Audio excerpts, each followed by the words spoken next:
গরিব মানুষ আমাদের মাঝে উপস্থিত হয়েছেন নর্থ সাউথ ইউনিভার্সিটি এবং গরিব মানুষ আমাদের মাঝে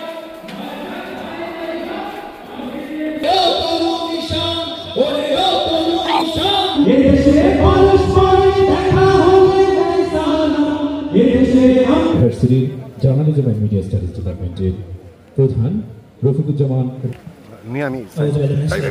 বিসমিল্লাহির রহমানির রহিম। আলহামদুলিল্লাহ, দিনব্যাপী অনুষ্ঠান পথিকৃতের ভূমিকায় যদি কাউকে আমরা দেখে থাকি, তিনি হচ্ছেন ডক্টর মাহমুদুর রহমান। তাতে দিয়ে যাচ্ছেন, তারপর আমাদের আহ্বানে সাড়া দিয়েছেন। মানারাতের স্যার, রেজিস্ট্রার স্যার আছেন, ডিন স্যার আছেন, সামনে অনেক বিখ্যাত ব্যক্তি আমি সেটার মোড়ক উন্মোচন হবে। দুই শহীদের অলিম্পিয়াড কেন করছি এটি আমি শুরুর বক্তব্যে বলেছিলাম। একটা এখন আপনাদের মোবাইলে সার্চ দেন, তাহলে এই হেডিংটা সম্ভবত দেখতে পাবেন। তিনি একটা শহরে গিয়েছেন ভিজিট করার জন্য। তো ভিজিট করার পরে মদ খুঁজে বেড়াচ্ছেন, মদ পাওয়া যায় কিনা। সম্মানিত প্রধান অতিথি আমাদের মাঝে উপস্থিত হয়েছেন। আজকের অনুষ্ঠানের সম্মানিত সভাপতি, আজকের অনুষ্ঠানের সম্মানিত প্রধান অতিথি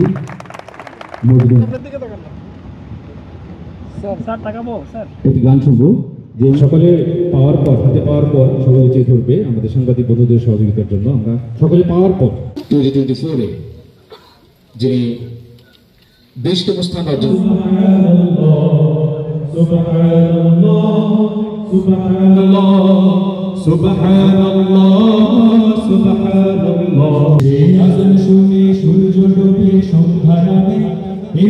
করেছে।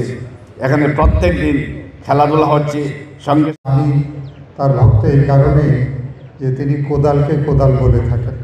অত্যন্ত 5ই আগস্টের আগে এবং পরে আন্দোলনে যারা শহীদ হয়েছেন।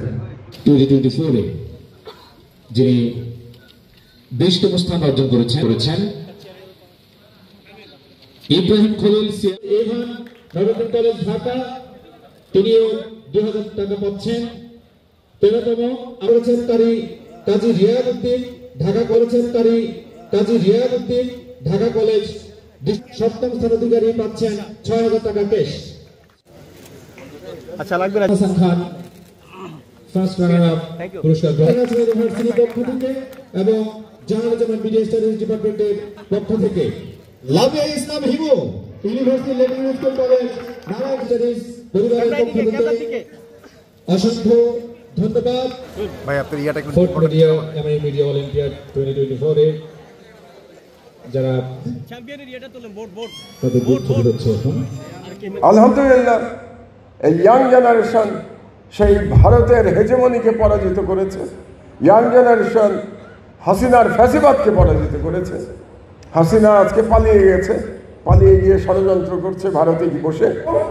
আমি মনে করি যে আজকের যে ইয়াং জেনারেশন আমাদেরকে নতুন করে পথ দেখিয়েছে বাংলাদেশের জন্যে, সেই ইয়াং জেনারেশনের হাতে বাংলাদেশের স্বাধীনতা নিরাপদ এবং আমার দেশ সেই ইয়াং জেনারেশনের আকাঙ্ক্ষা পূরণ করবে, এই আশ্বাস আপনাদেরকে আমি দিতে পারি।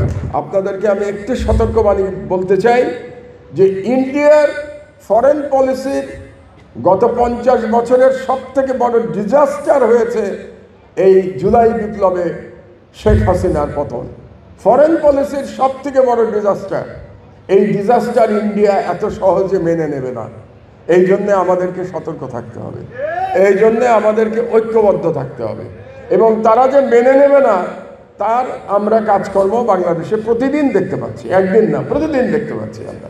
সেই জন্যে আপনারা বাংলাদেশের স্বাধীনতা রক্ষার্থে ঐক্যবদ্ধ থাকবে।